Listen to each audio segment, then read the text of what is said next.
बाबा बागेश्वर जो हैं जो धीरेन्द्र शास्त्री हैं वो कहीं ना कहीं हिंदुओं के प्रति या किसी और धर्म के प्रति कहीं ना कहीं भड़काऊ भाषण देने का प्रयास करते हैं, समाज को एक गलत दिशा की ओर मोड़ने का प्रयास करते हैं, ऐसा उन लोगों का मानना है। उस पर क्या प्रतिक्रिया? लिए उनका बिहार में आने का जो है निमंत्रण दिए हैं, वो आ रहे हैं। और राजनीतिक दलों को तो यह चाहिए कि उनको वेलकम करना चाहिए, स्वागत करना चाहिए, क्योंकि एक दैवीय शक्ति का कार्य हो रहा है, एक ईश्वरीय शक्ति का कार्य हो रहा है। और धर्म किसी जाति वर्ग संप्रदाय का नहीं होता। क्या मुसलमान प्रश्न करेंगे, अर्जी लगाएंगे तो नहीं देंगे? मुसलमानों को भी वो उत्तर देते हैं, मुसलमानों का भी स्वीकार करते हैं। हिंदू और मुसलमान, सिख, ईसाई सभी लोग उनको स्वागत करें और बिहार के धरती पर हनुमान जी की कृपा प्रसाद हो और लोगों का उनसे कल्याण हो। कुछ दिन पहले की घटना है, उनका एक भाई है जो कि शालिग्राम शास्त्री जी, उनके द्वारा एक वीडियो सामने आई थी जिसमें कि वो किसी दलित व्यक्ति को धमकाते हुए और बंदूक दिखाते हुए नजर आए हैं। और इस पर लोगों का कहना यह है कि जिसका पारिवारिक माहौल इस तरह का हो वो समाज का क्या कल्याण कर सकता है। ऐसी चीजों की वजह से लोग कहीं ना कहीं उनका विरोध कर रहे हैं। उस पर आपकी क्या प्रतिक्रिया है? जो भी सनातन धर्म को रोकने का प्रयास करेगा उसका हाल यही होगा। कहीं ना कहीं लोगों को चेतावनी और धमकी भरे चीजें भी बोलने का प्रयास वो करते हैं, लेकिन फिर भी इस तरह की चीजें आप उनके समर्थन में कैसे कह सकते हैं?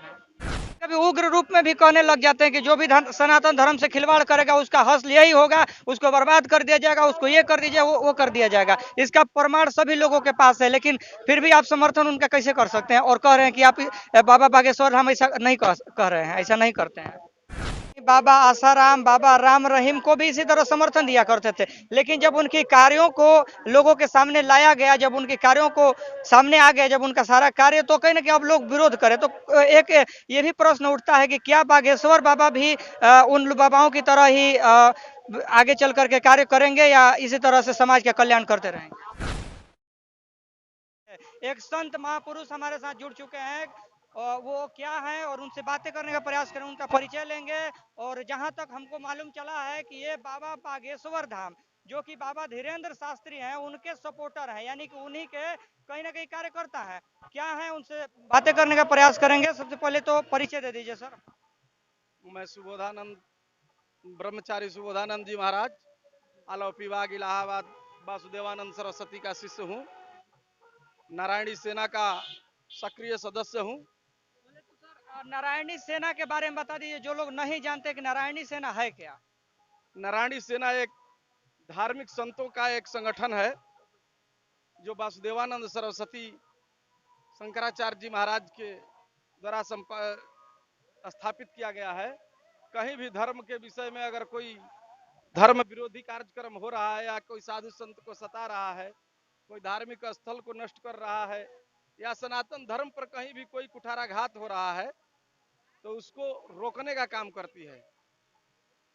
जब धार्मिक चीजों पर या हिंदू धर्म के लोगों पर जब अत्याचार की बात आती है तो आपकी संगठन उसे रोकने का प्रयास करती है।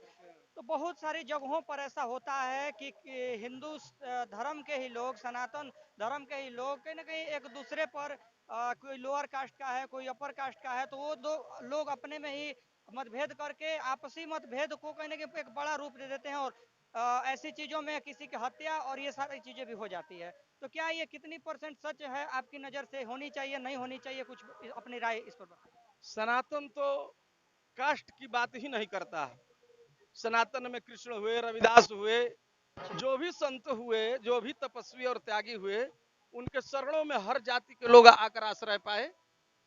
और हर लोग जो है पूरी मानवता, यहाँ तक मुसलमान भी, यहाँ तक कि ईसाई भी हमारे संतों के शरण में रहकर स्वामी ब्रह्मानंद सरस्वती से आशीर्वाद प्राप्त किए, शांतानंद सरस्वती से आशीर्वाद प्राप्त किए। कोई भी ऐसा संत हमारे भारत में ऐसा नहीं हुआ जो त्याग और तपस्या किया और उसके शरणों में जाति के आधार पर लोग गए हों। संतों के शरण में हर जाति वर्ग के लोग गए और संत पूरी मानवता की रक्षा के लिए प्रयास किए, कार्य किए। और आज बिहार के अंदर मैं उपस्थित हूं और यह संदेश देना चाहता हूं, किसी भी राजनीतिक दल के लोग हों, सनातन से खिलवाड़ न करें, सनातन को रोकने का प्रयास न करें। सनातन रुकने वाला नहीं है। 500 सालों के कुठाराघात के बाद भी अगर सनातन जीवित है, आज भी जीवित रहेगा।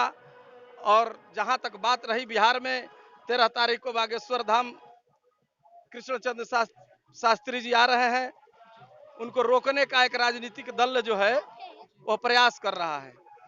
यह प्रयास मूर्खतापूर्ण है, अज्ञानतापूर्ण है। राजनीतिक दल शासन सत्ता का काम करे, धार्मिक कार्यों में हस्तक्षेप न करे। कोई भी राजनीतिक दल अपना चुनाव लड़े, जीते। बागेश्वर धाम सनातन की बात कर रहे हैं, हिंदू धर्म की बात कर रहे हैं, और हिंदू राष्ट्र की स्थापना होगी और हनुमान जी की कृपा रहेगी, और हनुमान जी की कृपा के सामने सबकी बुद्धि कुंद हो जाएगी, सभी लोग कुंद हो जाएंगे। और ईश्वरीय कृपा किसी जाति वर्ग और संप्रदाय के लिए नहीं होता है। हनुमान जी जो है वो किसी जाति वर्ग संप्रदाय के लिए नहीं है, और बिहार की जनता को हनुमान जी की कृपा से रोकने का प्रयास है, बागेश्वर धाम को रोकने का प्रयास नहीं है। देखिए, आपने जैसे कहा कि कोई राजनीतिक दल है, राजनीतिक संगठन है जो कहीं ना कहीं बागेश्वर बाबा को रोकने का प्रयास कर रही है, तो बहुत सारे ऐसे लोग हैं जो दावा करते हैं कि बाबा बागेश्वर जो है, जो धीरेन्द्र शास्त्री हैं, वो कहीं ना कहीं हिंदुओं के प्रति या किसी और धर्म के प्रति कहीं ना कहीं भड़काऊ भाषण देने का प्रयास करते हैं, समाज को एक गलत दिशा की ओर मोड़ने का प्रयास करते हैं। ऐसा उन लोगों का मानना है, उस पर क्या प्रतिक्रिया? जिन लोगों का यह मानना है कि बागेश्वर धाम जाति वर्ग संप्रदाय या अशांति फैला रहे हैं, तो यह कहने का चीज नहीं है, यह तो देखने का चीज है, प्रत्यक्ष है। और पूरे विश्व में बागेश्वर धाम के अनुयायी हैं, और बागेश्वर धाम अपना कुछ नहीं करते, वो तो सब हनुमान जी की कृपा से कर रहे हैं। और हिंदू राष्ट्र की जहां बात है, तो हिंदू राष्ट्र अगर बन जाए तो उससे किसी का कोई नुकसान नहीं है, किसी का कोई हानि होने वाला है नहीं, और किसी का जो कार्य हानि हो वह व्यक्ति कर ही नहीं सकता। और पूरी मानवता, पूरे सनातन धर्मावलंबी बागेश्वर धाम की कृपा प्रसाद पाना चाहते हैं, इसलिए उनका बिहार में आने का जो है निमंत्रण दिए हैं, वो आ रहे हैं। और राजनीतिक दलों को तो यह चाहिए कि उनको वेलकम करना चाहिए, स्वागत करना चाहिए, क्योंकि एक दैवीय शक्ति का कार्य हो रहा है, एक ईश्वरीय शक्ति का कार्य हो रहा है। और धर्म किसी जाति वर्ग संप्रदाय का नहीं होता। क्या मुसलमान प्रश्न करेंगे, अर्जी लगाएंगे तो नहीं देंगे? मुसलमानों को भी वो उत्तर देते हैं, मुसलमानों का भी स्वीकार करते हैं, ऐसा नहीं है। उनका एक बहुत घनिष्ठ मित्र मुसलमान है। तो जो लोग कह रहे हैं कि हिंदू मुसलमान के लड़ाने का काम और ये करने का काम, ये सब मूर्खतापूर्ण कार्य है। और मैं वेलकम स्वागत करता हूं, और इस यज्ञ के माध्यम से, इस मातेश्वरी की कृपा से सभी जाति वर्ग जितने भी लोग हैं, हिंदू और मुसलमान, सिख, ईसाई, सभी लोग उनको स्वागत करें, और बिहार के धरती पर हनुमान जी की कृपा प्रसाद हो और लोगों का उनसे कल्याण हो, मैं यह चाहता हूं। देखिए, आपका कहना यह है कि जो बाबा बागेश्वर धाम है, जो धीरेन्द्र शास्त्री हैं, वो सभी धर्म, सभी संप्रदाय के प्रति समान व्यवहार रखते हैं, लेकिन कहीं ना कहीं अभी कुछ दिन पहले की घटना है कि उनका एक भाई है जो कि शालिग्राम शास्त्री जी, उनके द्वारा एक वीडियो सामने आई थी जिसमें कि वो किसी दलित व्यक्ति को धमकाते हुए और बंदूक दिखाते हुए नजर आए हैं। और इस पर लोगों का कहना यह है कि जिसका पारिवारिक माहौल इस तरह का हो, वो समाज का क्या कल्याण कर सकता है? ऐसी चीजों की वजह से लोग कहीं ना कहीं उनका विरोध कर रहे हैं, उस पर आपकी क्या प्रतिक्रिया है?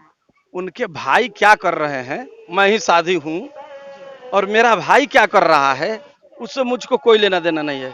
मेरे पत्नी बच्चे क्या कर रहे हैं, ऐसे तो बागेश्वर धाम के पत्नी बच्चे हैं नहीं, तो उससे उनको क्या लेना देना है? वो तो जो अपना काम कर रहे हैं। और गांव घर में कहीं कोई लड़ाई है, विवाद है उनके भाई से, तो क्या करता है उससे उनको क्या मतलब है? ऐसा कोई मैटर नहीं है, और उनको उससे कोई लेना देना भी नहीं है। अगर लेना देना होता तो वो खुद बोलते, कहते।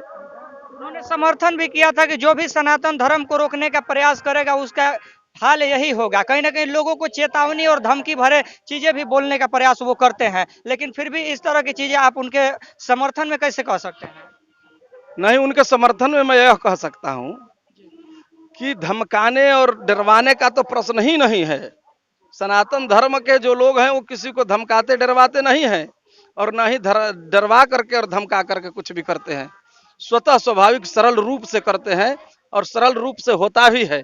डरवाने और धमकाने की कहीं कोई बात ही नहीं है। बाबा कभी कभी उग्र रूप में भी कहने लग जाते हैं कि जो भी सनातन धर्म से खिलवाड़ करेगा उसका हश्र यही होगा, उसको बर्बाद कर दिया जाएगा, उसको ये कर दीजिए, वो कर दिया जाएगा। इसका प्रमाण सभी लोगों के पास है, लेकिन फिर भी आप समर्थन उनका कैसे कर सकते हैं और कह रहे हैं कि आप बाबा बागेश्वर हम ऐसा नहीं कह रहे हैं, ऐसा नहीं करते हैं?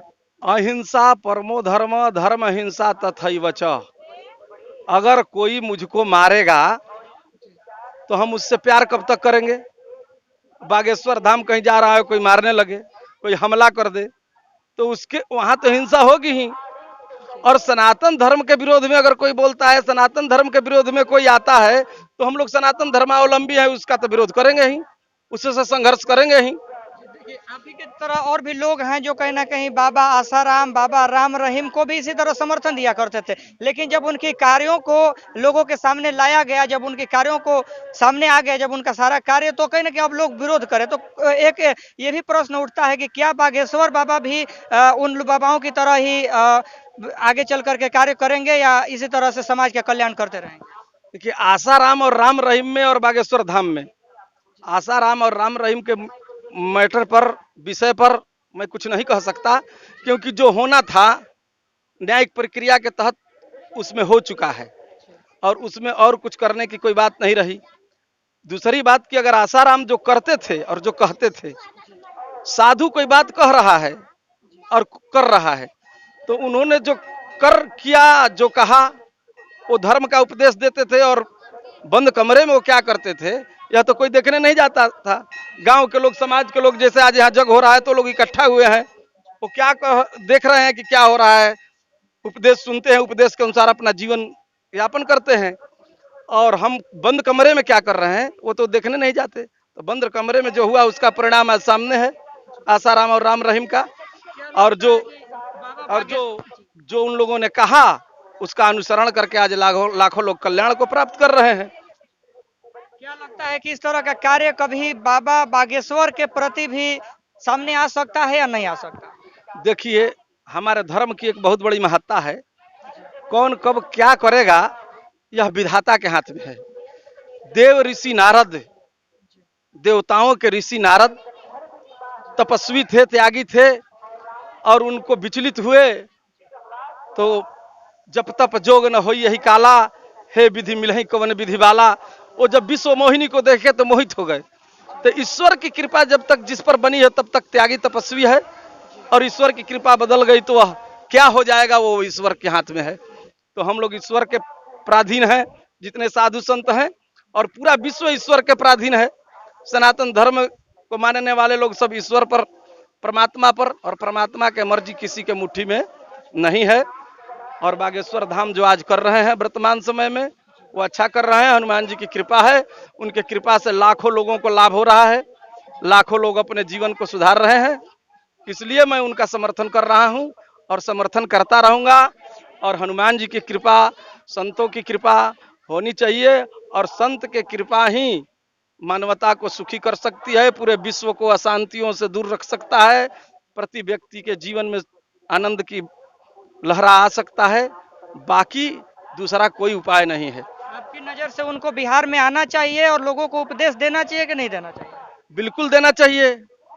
यह कहने का गंगा अगर बहती है तो बिहार में भी बहनी चाहिए। अगर उनका कृपा प्रसाद हनुमान जी के उनके माध्यम से प्रवाहित हो रहा है तो बिहार के भी लोगों को उसका लाभ मिलना चाहिए, और राजनीतिक तंत्रों को उनका वेलकम करना चाहिए, उनको बुलाना चाहिए, और बिहार के भी लोगों को उसका लाभ मिलना चाहिए। चलिए, बहुत बहुत धन्यवाद। इस बाबा ने एक बहुत बड़ी बात कही है कि कृपया करके राजनीतिक दलों को धार्मिक चीजों से ना जोड़ा जाए, क्योंकि जब तक राजनीतिक चीजों को अगर धार्मिक चीजों से जोड़ा जाएगा तो कहीं ना कहीं धार्मिक चीजों में भी लोभ और लालच जैसी चीजें आने लग जाएगी। क्योंकि राजनीतिक में वर्तमान चीज क्या चल रही है सभी लोगों को पता है, और किस तरह से लोग कार्यों को कर रहे हैं राजनीतिक दलों के लोग, वो सभी लोगों को पता है। तो कृपया करके से जो भी लोग हैं जो कहीं ना कहीं समाज को संगठित करने का प्रयास करते हैं, उनको अगर रोका जा रहा है तो ये सबसे बड़ी मूर्खता का कारण है, और ऐसा नहीं होना चाहिए। और अगर सच में अगर ये व्यक्ति अपराधी पाया जाता है तो तमाम जितने भी लोग हैं जो भी ऐसी बातों को अंजाम दे रहे हैं उन सभी पर कार्रवाई होनी चाहिए। बाकी अगर समाज का कल्याण हित का काम हो रहा है तो कृपया करके उसको रोकने का प्रयास न किया जाए। मेरा सरकार से और तमाम लोगों से ये दावा रहेगा। बाकी मेरा प्रयास कैसा लगा कमेंट बॉक्स में बताना मत भूलिएगा। चैनल पर नए होंगे तो चैनल को सब्सक्राइब करके वीडियो को लाइक शेयर करना मत भूलिएगा। मैं मिलता हूँ एक और ऐसी खबर के साथ, तब तक के लिए जय हिंद, जय भारत।